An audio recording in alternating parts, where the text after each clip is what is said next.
வணக்கம்.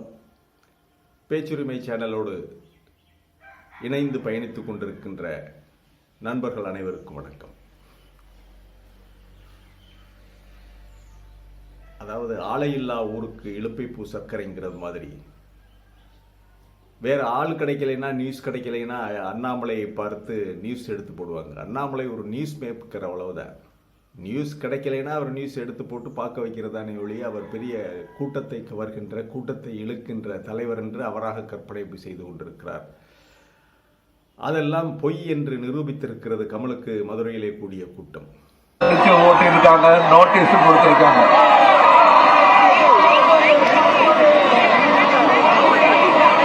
நிறைய இடத்துல கேக்குதா, கேட்கலையா? உங்க பேர் என்ன? அதுக்கு மட்டும் பதில் சொல்றீங்க, அப்ப கேக்குதுன்னு அர்த்தம்.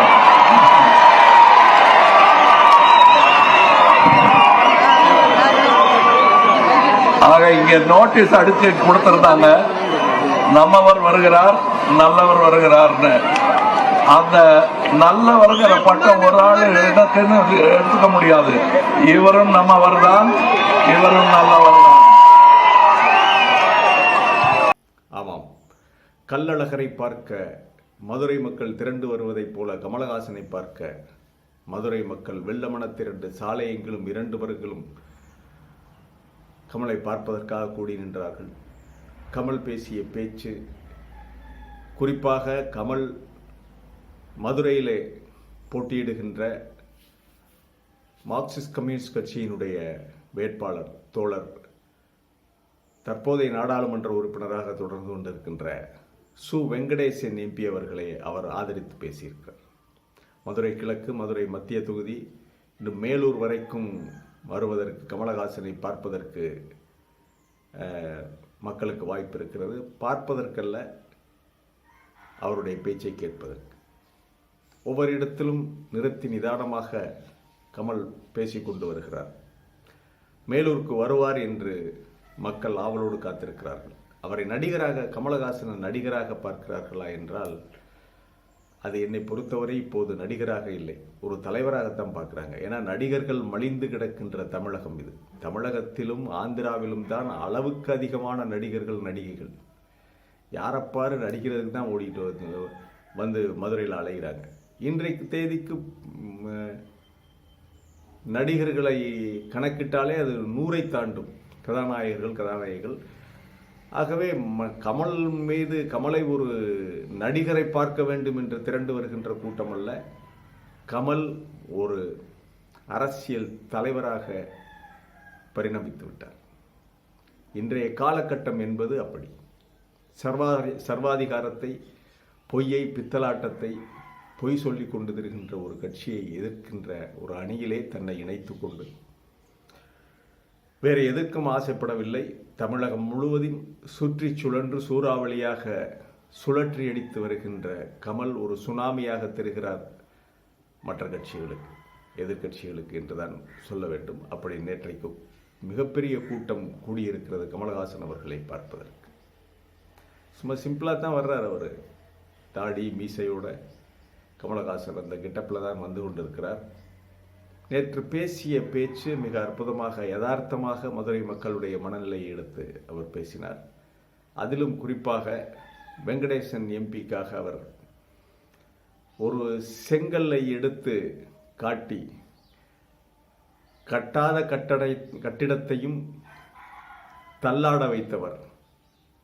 அதாவது கட்டாத கட்டிடத்தையும், எய்ம்ஸுக்கு தான் மருத்துவமனை கட்டளை, செங்கல்லை கூட எடுத்து நீங்கள் நகற்றவில்லை என்று செங்கல்லை காட்டி கட்டாத கட்டிடத்தையும் தள்ளாட வைத்தவர் வெங்கடேசன் என்று புகழுரை சொல்லியிருக்கிற கமல், அதே வேளையில் கீழடியையும் தொட தயங்கவில்லை. கீழடியை பற்றி குறிப்பிட்டு தமிழர் நாகரிகத்திற்கு, தொன்மையான நாகரிகத்திற்கு சான்று பகரும் இடமாக இருக்கின்ற கீழடியை வெளிக்கொண்டு வந்தது, அந்த கீழடி நாகரிகத்தை உலகறிய செய்வதிலே தமிழக அரசினுடைய பங்கை பற்றி சிறப்பாக எடுத்து கூறிய கமல், அடுத்ததாக ஜல்லிக்கட்டு, அலங்காநல்லூர், அதாவது கூடைப்பந்தையும் ஜல்லிக்கட்டையும் அவர் மிக்ஸ் பண்ணி பேசினார். கூடைப்பந்தாட்டம் ஆரம்பிக்கும் பொழுது அது உலகளாவிய விளையாட்டல்ல, அது உண்மைதான் கமல் பேசியது. அந்த கூடைப்பந்து விளையாட்டு என்பது ஆரம்பத்தில் அமெரிக்காவில் கண்டுபிடிக்கப்பட்டது. அவங்க அதை உலக சர்வதேச, அதாவது உலக சாம்பியன்ஷிப் அப்படின்னு தான் அதை விளம்பரப்படுத்தினாங்க. ஆனால் இப்பொழுது அந்த கூடைப்பந்து விளையாட்டு உலகளாவிய விளையாட்டாகிவிட்டது. அதே போல் ஜல்லிக்கட்டு, அலங்காநல்லூர் ஜல்லிக்கட்டும் இன்றைக்கு நாம் உலக விளையாட்டு என்று சொல்லுகிறோம். இந்த வீர விளையாட்டு ஒரு காலத்தில் உலக புகழ்பெற்ற விளையாட்டாக மாறிவிடும். ஜல்லிக்கட்டு அன்றைக்கு தமிழர்களுடைய வீரம் வெளிப்படும், உலகம் முழுவதும் தெரியும் அப்படின்னு சொல்லி கமல் பேசியிருக்கார். இதெல்லாம் ஒரு நாகரிகமான ஒரு மனித சமுதாயத்தை இன்றைக்கு பேச்சு என்பது திசை திரும்பி திசை மாறி ஒருவர் கடித்து குதறுகின்ற ஒரு பேச்சாக அண்ணாமலை கொஞ்சம் கூட மரியாதை இல்லாமல் எடப்பாடியை பேசியிருப்பது, அதிமுக காணாமல் போய்விடும் என்று இருமாப்போடும் அகம்பாவத்தோடும் பாஜகவினர் பேசுகின்ற ஒரு சூழ்நிலையில் தமிழர்களுடைய வீரம், தொன்மை இதையெல்லாம் எடுத்து இவ்வளவு பெரிய லட்சக்கணக்கான மக்கள் கூட்டத்திலே பேசுவதற்கு ஒரு தலைவர் வேண்டும். அந்த தலைமையாக கமலஹாசன் தான் இன்றைக்கு இருக்கிறார். மிக அற்புதமாக பேசியிருக்கிறார். அலங்காநல்லூர் ஜல்லிக்கட்டு, கீழடி அகழாய்வு எல்லாம் சொல்லிவிட்டு அந்த செங்கல் அதையும் சொல்லி வெங்கடேசன் செய்த சாதனைகள், வெங்கடேசன் செய்த சாதனைகளை எல்லாம் சொல்லி கமல் தானும் ஒரு இடதுசாரி சிந்தனையாளர் என்று மதுரையில் நிரூபித்துக் கொண்டு வந்து கொண்டிருக்கிறார். அப்படியே இவர் இந்த மதுரையை தொட்டு மேலூர் மேலூரிலிருந்து அநேகமாக இன்று கமலஹாசன் அவர்கள் 12ஆம் தேதி இன்று கமல் தேனிக்கு செல்வார் என்று நினைக்கிறேன். தங்கத்தமிழ் செல்வனைக்கு ஆதரித்து அவர் பேசுகின்ற பொழுது இதுவரை டிடிவி போன்றவர்கள் கட்டி வைத்திருக்கின்ற அந்த பிம்பம், பொய் பிம்பம் அதெல்லாம் உடைந்து சுக்கு நூறாகிறது. கமல் வருகின்ற போது இந்த மாதிரி பொய் பிம்பங்கள், அதே முன்னரே சொன்னது மாதிரி அந்த ஆலையில்லா ஊருக்கு எழுப்பப்பூ சர்க்கரை என்பது மாதிரி ஒரு நியூஸ் மேக்கர்ஸ் எல்லாமே தெரித்து ஓடுகின்ற அளவிலே ஒரு குறிப்பிடத்தகுந்த அரசியல் பயணத்தில் கமல் இருக்கிறார். அருமையாக பேசிக்கிட்டு வர்றார் கமல். நன்றாக இருக்கிறது கமலுடைய பேச்சு. மிக நாகரிகமாக தேர்ந்தெடுத்த மொழியில் கமல் பேசுகிறார். வெங்கடேசனை மிக சிறப்பாக பாராட்டி பேசியிருக்கிறார். திருமாவை தொட்டு அந்த திருமாவுக்கு அவர் வழங்கிய அந்த தமிழ், அழகிய தமிழ், கமலஹாசன் மேல் பல்வேறு உலகம் முழுவதும் இருக்கின்ற தமிழர்களுடைய கண்கள், கருத்து, நோக்கம், பார்வையெல்லாம் கமல் மேல் பதிவதற்கு காரணம் அவர் திருமாவளவனுக்கு அவர் பேசிய பேச்சு, அந்த பிரச்சாரம்.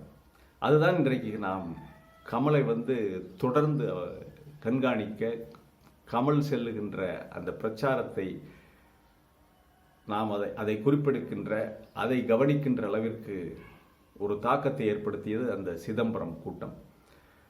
கமல் மிக சிறப்பாக தன்னுடைய வேலையை நடத்துகிறார், பிரச்சாரத்தை செய்கிறார், நாகரிகமாக செய்கிறார்.